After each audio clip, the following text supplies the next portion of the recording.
আসসালামু আলাইকুম প্রিয় শিক্ষার্থী ভাই বোনেরা, সবাইকে স্বাগতম। আজকে আমরা তড়িৎ বিভবের যে প্রশ্নটি পড়ব এটি খুবই খুবই খুবই ইম্পর্টেন্ট এবং এটি কিন্তু আপনাদের পরীক্ষায় 6 মার্কের প্রশ্ন থাকবে। কয় মার্কের? 6-7 মার্কের। আর এটা আপনাদের আসবে 100%, ঠিক আছে ইনশাল্লাহ। তো দেখেন, সুষমভাবে চার্জিত একটা বৃত্তাকার চাকতি। কি চাকতি? বৃত্তাকার চাকতি।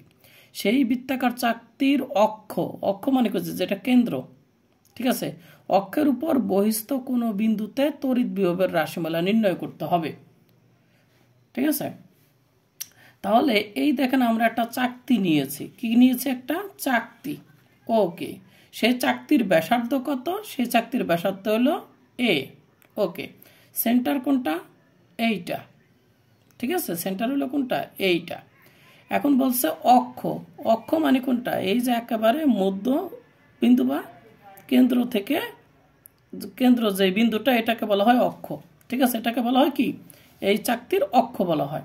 এখন অক্ষ থেকে যদি আমরা এই অক্ষ থেকে চাকতি থেকে আমরা মনে করি যে আর দূরে, এই সেন্টার বা অক্ষ থেকে আমরা মনে করি আর দূরে একটা বিন্দু, এই পি বিন্দুতে আমাকে তড়িৎ বিভব নির্ণয় করতে হবে, ঠিক আছে।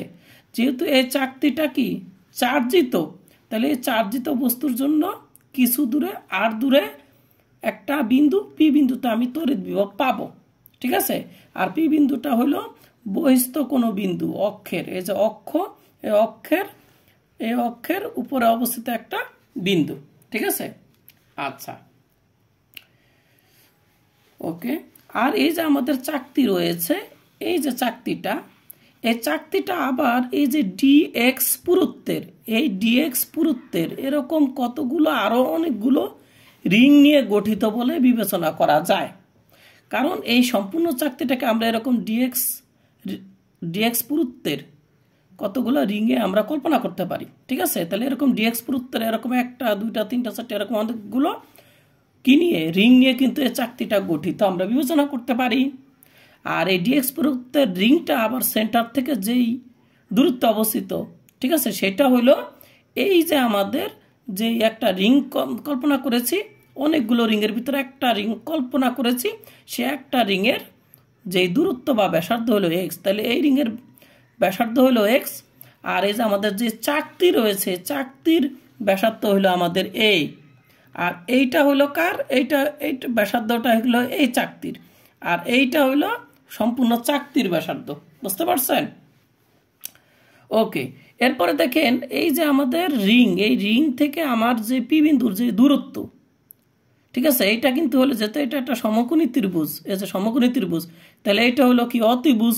এটা হলো আমাদের কি? অতিভুজ। সমকোণের বিপরীত বাহু হলো অতিভুজ। তাহলে এই অতিভুজটা কিভাবে বের করব? ওই যে আমাদের পিথাগোরাসের সূত্র, অতিভুজ স্কয়ার লম্ব স্কয়ার প্লাস ভূমি স্কয়ার। তাহলে আমাদের অতিভুজ সমান কত? রুট। আর লম্ব স্কয়ার কোনটা? আমার লম্ব কোনটা? এই যে আমার লম্ব আর স্কয়ার, এই হলো আমার কি? ভূমি স্কয়ার, ঠিক আছে। এই জন্য আমি এই অতিভুজ সমান এটা কিভাবে পেলাম সেটা আপনাদের একটু বুঝিয়ে দিলাম। তা 3-3.5 মিনিট যাবতে চিত্র বুঝিয়েছি। এটা যদি বুঝতে পারেন তাহলে আপনারা কি করবেন? উত্তরটা বুঝতে পারবেন।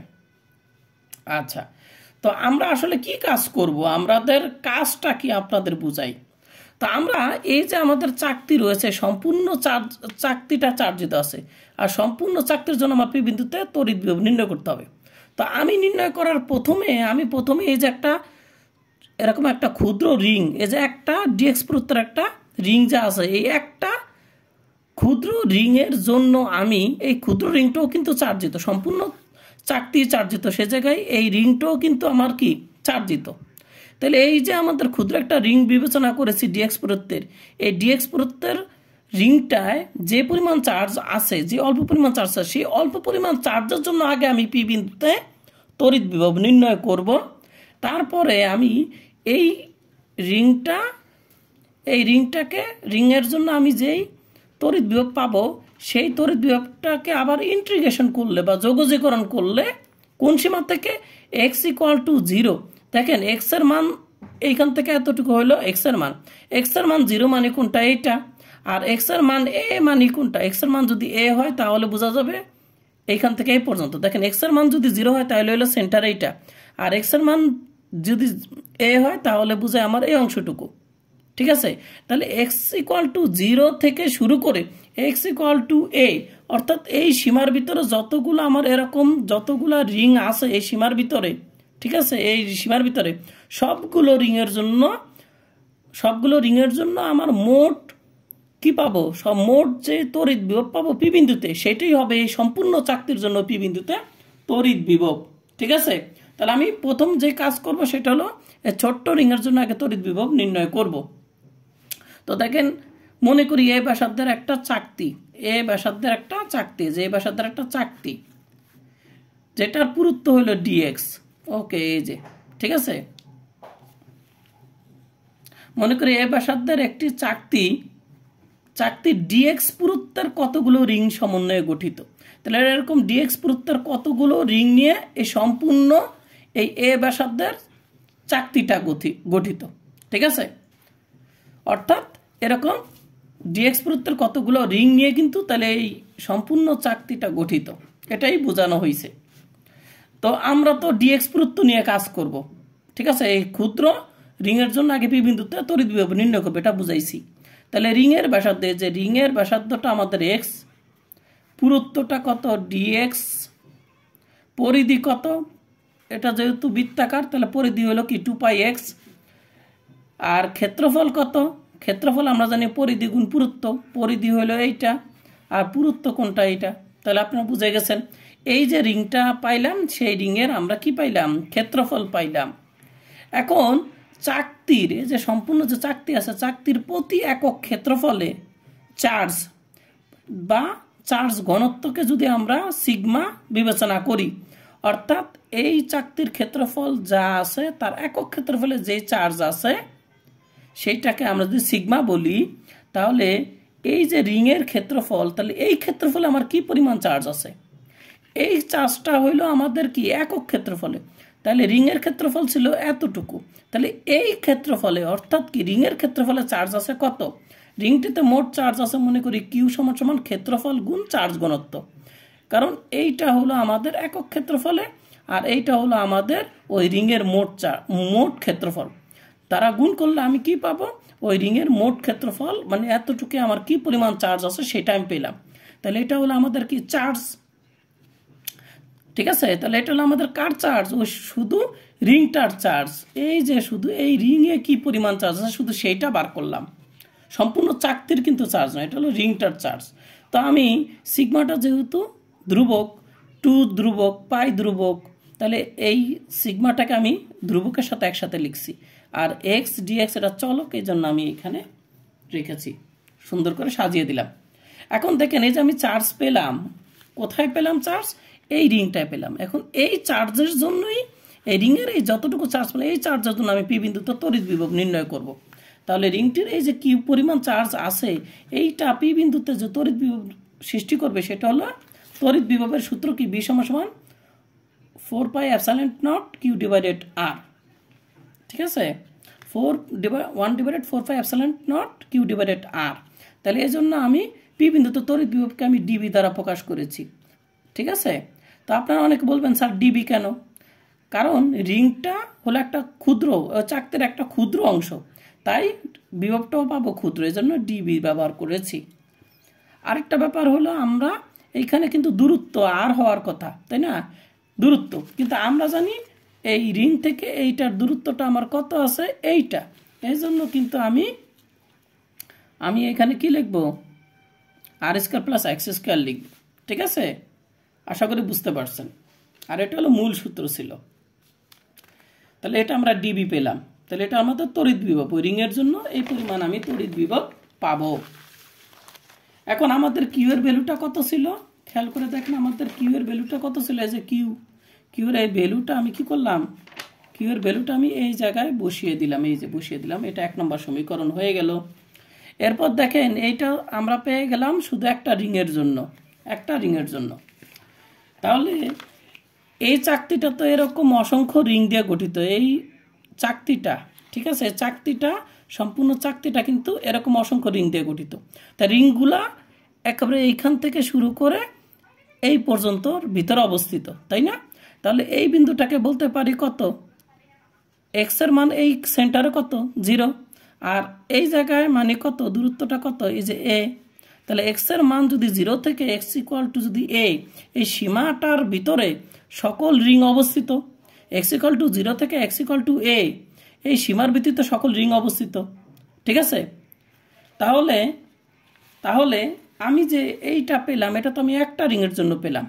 তাহলে এরকম রিংটাকে যদি আমি রিংয়ের জন্য, একটা রিংয়ের জন্য আমি যেই তড়িৎ বিভব পেলাম, সেই বিভবটাকে যদি এক্স ইকুয়াল টু 0 থেকে এক্স ইকুয়াল টু এ সীমার ভিতরে সমাকলন করি, তাহলে আমি কি পাবো, সম্পূর্ণ চাকতির জন্য আমি পি বিন্দুতে তড়িৎ বিভব পেয়ে যাব। পি বিন্দুতে মোট মোট তড়িৎ বিভব পাবো, মোট তড়িৎ বিভব বি পাবো। তাহলে এই জন্য বিটা পাবো কি, এই ডিবিটাকে যখন আমি ইন্টিগ্রেশন করবো এক্স ইকুয়াল টু 0 থেকে এক্স ইকুয়াল টু এ সীমার ভিতরে। ওকে, তারপর আমি ডিবির যেই মানটা আছে সেটা এখানে বসিয়ে দিলাম, দেখতে পাচ্ছেন। বসিয়ে দেওয়ার পরে এইখানে যে ধ্রুবক আছে, যে অংশটুকু ধ্রুবক নিয়ে আসলাম। তারপরে 2 পাই সিগমা, এগুলো কিন্তু ধ্রুবক, ঠিক আছে, এই অংশটুকু। তাহলে এটাও নিয়ে আসলাম। তা বাদ বাকি থেকে এক্স ডি এক্স এগুলো চলক, ঠিক আছে, এই এক্সটাও চলক, এক্সটা চলক। তাই এক্সের সাথে যে যোগ আকারে যেটা আছে, এটা আমাদের চলক না হইলেও যেহেতু এটার সাথে যোগ আকার আটকানো আছে, তাই এটা সম্পূর্ণটা কিন্তু আমাকে এইখানে ইন্টিগ্রেশনের ভিতর রাখতে হবে, ঠিক আছে? ওকে, তাহলে যে চলকের যে অংশগুলো আছে সেগুলো কিন্তু আমি রেখে দিয়েছি ইন্টিগ্রেশনে।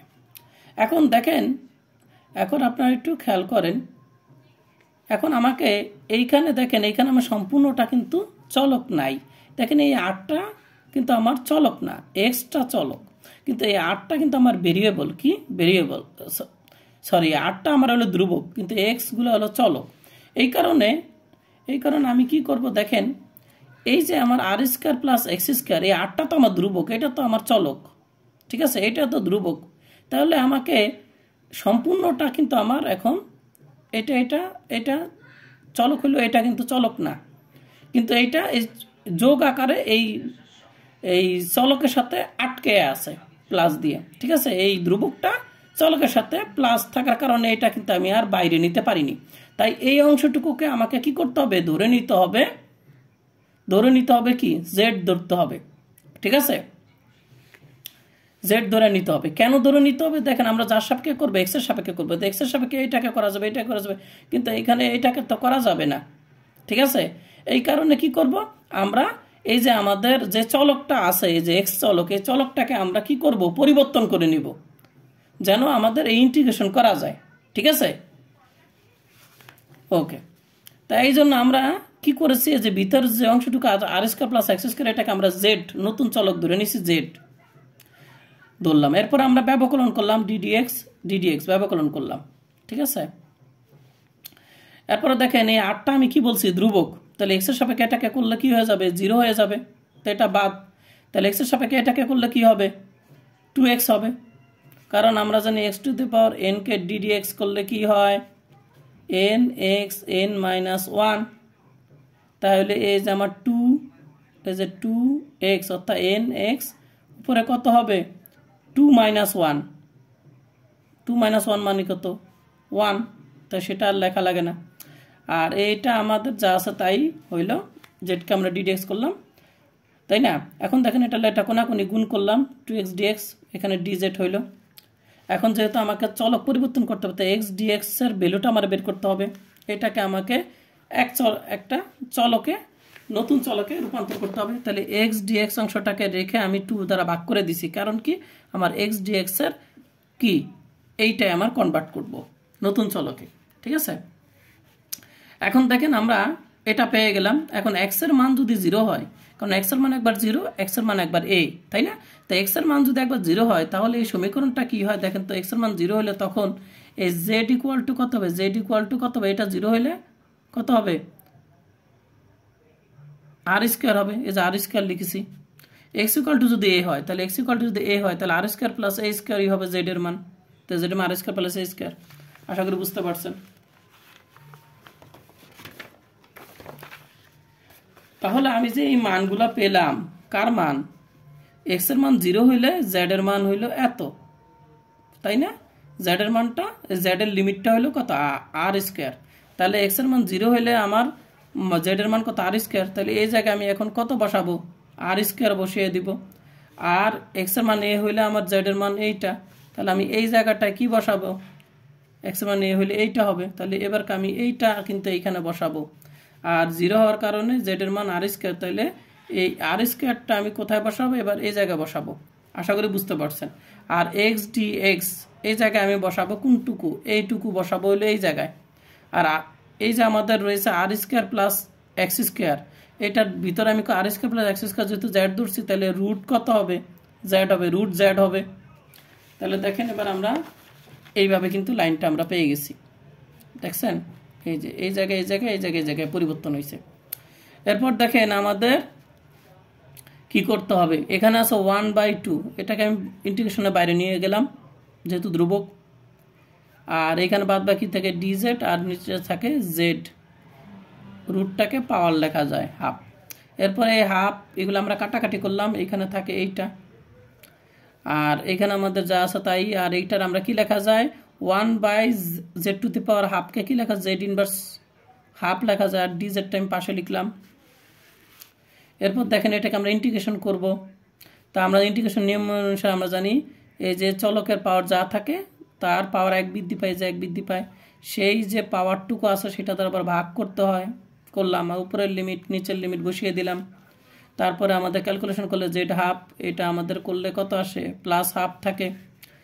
তারপর উপরের নিচের লিমিট বসিয়ে দিলাম। এরপরে যে হাফটা আবার কি এইখানে গেলে কি, যেহেতু ভগ্নাংশের নিচে আছে তাহলে এটা উল্টিয়ে যাবে, এটার বাইরে লিখলে এটা কি, এটা উল্টিয়ে যাবে। তাহলে 2 উপরে নিচে 1, ঠিক আছে, 1 তার নিচে লেখা লাগে না। আর এখানে আমার থাকে এই যে z⁻হাফ, আর এখানে লিমিট বসিয়ে দিলাম, যা আছে তাই। এখানে কাটাকাটি করলাম। তারপরে আমি এবার কি করব, এই জেড চলকের জায়গায় আমি এই অংশটুকু একবার বসিয়ে দিলাম, উপরে পাওয়ার যা আছে তাই। তারপর আমরা জানি উপরের লিমিট বসানোর পর একটা মাইনাস দিতে হয়। তারপর নিচের এই চলকটাও আবার ওই জেডের জায়গায় রিপ্লেস করে দিব। আর এই যে হাফ পাওয়ার, এটা কিন্তু সূত্রের মাইনাস, উপরের লিমিট বসিয়ে তারপর মাইনাস দিতে হয়, তারপরে এই নিচের লিমিট আবার চলকে বসাইতে হয়। এটা আপনারা আগে থেকে জানেন। ওকে, এরপরে দেখেন আমরা কি করেছি, আমরা এরপরে এই যে অংশটুকুকে দ্বিপদী বিস্তৃতি করেছি, দ্বিপদী বিস্তৃতি করেছি। আচ্ছা, দ্বিপদী বিস্তৃতি করার আগে আমরা এখান থেকে কমন নিয়েছি, দেখেন তো এইখান থেকে আমি কমন নিয়েছি আর স্কোয়ার, তাহলে 1 থাকে। আর এখান থেকে আমি যদি আর স্কোয়ার, যেহেতু এখান থেকে কমন নিয়েছি, এখানে কিন্তু আর স্কোয়ার ছিল না, তারপরেও কিন্তু আমি কমন নিছি, এজন্য আমাকে কিন্তু এটাকে কি করতে হবে, ভাগ করতে হবে। কথা বুঝতে পারছেন? তাহলে কি হবে, ব্যালেন্স হবে। কারণ দেখেন এটার সাথে এটা গুণ করলে আর স্কোয়ার হয়, আর এটা দ্বারা এটা গুণ করলে কি হয়, আর স্কোয়ার কাটা যায়, তাহলে হিসাবে উপরের লাইনটি পাওয়া যায়। কথা বুঝতে পারছেন? তাহলে কমন না থাকলেও যখন কমনটা নিব তখন আসলে ওইটা দ্বারা এখানে ভাগ করে দিতে হবে, তাহলে ব্যালেন্স হয়ে যায়। এরপর আমরা এই যে এখানে যা আছে তাই, আর এখানে রুট আর হাফ কাটা যায়, আর থাকে। এখন দেখেন এই অংশটুকু আমার দ্বিপদী বিস্তৃতি হয়। দ্বিপদী বিস্তৃতির সূত্র কি, 1 + x⁻, 1 + x ব্রেকেট পাওয়ার n, যদি থাকে 1 + nx + n, তারপর আমাদের কথা n কিন্তু যে পাওয়ারটা nx, ঠিক আছে, তারপর প্লাস n থেকে n-1, মানে n থেকে 1 কম, আর নিচে আমাদের ফ্যাক্টোরিয়াল 2, তারপর আমাদের এখানে x চলক, আর এখানে আমাদের x এর কত পাওয়ার 2, এইভাবে n এর মান এক এক করে কমবে n, তারপর এসে n-1 এক এক করে কমবে, আর x এর পাওয়ার 1, x এর পাওয়ার 2, এগুলো কিন্তু আপনারা 9-10 শিখেছেন, ঠিক আছে, হায়ার ম্যাথে। তাহলে এইভাবে x এর পাওয়ার বাড়বে আর ঘাতের পাওয়ার কিন্তু এক এক করে কমতে আছে, n × n-1, ঠিক আছে। আর এটা কিন্তু হলো নিচে 2 ফ্যাক্টোরিয়াল, কি 2 ফ্যাক্টোরিয়াল।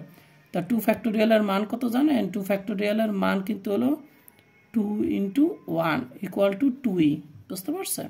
আচ্ছা, এভাবে ডট ডট ডট ডট আরও লেখা যায়। এখন দেখেন আমি এটাকে এই যে সূত্র কি 1, এই যে 1, তারপর আমাদের কি হয়, উপরের যে ঘাত, সরি এই যে উপরের যে ঘাত, এই যে 1 প্রথমে লিখে দিলাম, 1 লিখে দিলাম প্রথমে, এই যে, ঠিক আছে। তারপর আমাদের ঘাত আছে কোনটা, এই যে হাফ, এই যে আমি হাফ, এই যে হাফ, তারপর আছে এক্স হলো আমার কোনটা, এই যে চলক, এই যে আমার চলকের জায়গাটুকু এখানে বসিয়ে দিছি, plus dot dot dot dot dot, অর্থাৎ আমি কিন্তু এই পর্যন্তই আমি ঘাত নিছি, আর এইটাও লিখি নেই, ঠিক আছে। আমি শুধু প্রথম পদ দ্বিতীয় পদ নিয়েছি, প্রথম পদ দ্বিতীয় পদ নিয়েছি, আর এখানে ডট ডট দিয়ে দিয়েছি। আর এগুলো আমি করিনি, ঠিক আছে? কেন করিনি সেটার আমি ব্যাখ্যা দিব। কারণ উচ্চঘাত আমরা এখানে পরিহার করছি। উচ্চঘাত অনেক আছে, এটা বিস্তৃত করলে অনেক বড় হবে, তো সেগুলো আমরা পরিহার করেছি। আর এই যে মাইনাস মাইনাস, এই যে আর আর। আশা করি আপনারা বুঝতে পেরেছেন। আচ্ছা, এবার আমরা দেখেন কি করেছি, এই যে আমরা এখানে ডট ডট দিয়েছি, তাই না? উচ্চ ঘাতকে আমরা উপেক্ষা করা হয়েছে। কেন কি? কারণ হলো আর এর মান এর থেকে অনেক অনেক অনেক বড় বলে, ঠিক আছে? আর এর মান এর থেকে অনেক বড় বলে কি আমাদের উচ্চ ঘাতটা কি করেছি? পরিহার করেছি, ঠিক আছে? আচ্ছা, এবার দেখেন তাহলে আমরা কি করতে পারি, আমরা এই ডট ডটগুলো লেখা কোনো দরকার নাই, ঠিক আছে? তাহলে আর দিয়ে এটাকে গুণ করলে কত হয়? আর হয়। আবার আর দিয়ে যদি আমি এইটাকে গুণ করি তাহলে যে এই আর এর সাথে একটা কাটা যাবে, একটা আর থাকে, মাইনাস এখানে কত, এই যে আর, এই যে মাইনাস আর বসিয়ে দিলাম। এরপর এই আর কিন্তু কাটাকাটি যায়, তাহলে থাকে আমার এই অংশ, বসিয়ে দিলাম। কারণ এটার সাথে গুণ করলে এটা হয় সিগমা স্কোয়ার, সরি এ স্কোয়ার সিগমা, এ স্কোয়ার এলো আমাদের সিগমা, ঠিক আছে? তো আমি দেখেন আর এটা থাকে আমার 4 এপসিলন নট আর। এখন দেখেন আমি কি করেছি, আমি উপরেও একটা পাই দ্বারা গুণ করছি, নিচেও একটা পাই দ্বারা গুণ করেছি। এর কারণ আছে, এর কারণ হলো সিগমাটা জানি একক ক্ষেত্রফলের চার্জ। তাহলে চাকতির মোট ক্ষেত্রফল কত? চাকতির ক্ষেত্রফলটা কত ছিল আমাদের মনে আছে? চাকতির ব্যাসার্ধ ছিল আমাদের এ, আর চাকতিটা হলো বৃত্তাকার, তাহলে চাকতির ক্ষেত্রফল হবে কত? পাই এ স্কোয়ার, ঠিক আছে? আর চাকতির মোট চার্জ কত হবে? আমরা জানি চার্জ ঘনত্ব দ্বারা ক্ষেত্রফলের গুণ করলে আমি কি পাবো? এটা আমি কি পাবো? এটা পাবো আমি হলো ওই চাকতির মোট চার্জ পাবো, ঠিক আছে? চাকতির মোট চার্জ। আর আগে আমরা যে চার্জটা পেয়েছিলাম এটা কিন্তু পাইছি রিংয়ের চার্জ, একটা ক্ষুদ্র অংশের। আর পুরা চাকতির চার্জ কিন্তু আমাদের কোনটা? এইটা, ঠিক আছে? তাহলে এইটা কি পাই এ স্কোয়ার সিগমা, এটা হলো আমাদের মোট চার্জ। তাহলে এটার পরিবর্তে আমি কিউ লিখতে পারি, তারপর এটাকে আমি একটু সুন্দর করে এইভাবে লিখতে পারি, ঠিক আছে? এটাই হলো শূন্য মাধ্যমে চাকতির বহিস্থ কোনো বিন্দুতে তড়িৎ বিভব, ঠিক আছে? আর অন্য কোনো মাধ্যম হলে, যদি শূন্য মাধ্যম না অন্য কোনো মাধ্যম হয়, তাহলে কিন্তু এখানে একটা পরাবিদ্যুৎ ধ্রুবক কে আসবে, ঠিক আছে? তা আপনারা এটা দিলেই হবে। তা ক্লাসটি কেমন লাগলো অবশ্যই কিন্তু কমেন্ট করে আপনারা জানিয়ে দিবেন। সবাই ভালো থাকেন, সুস্থ থাকেন, আল্লাহ হাফেজ।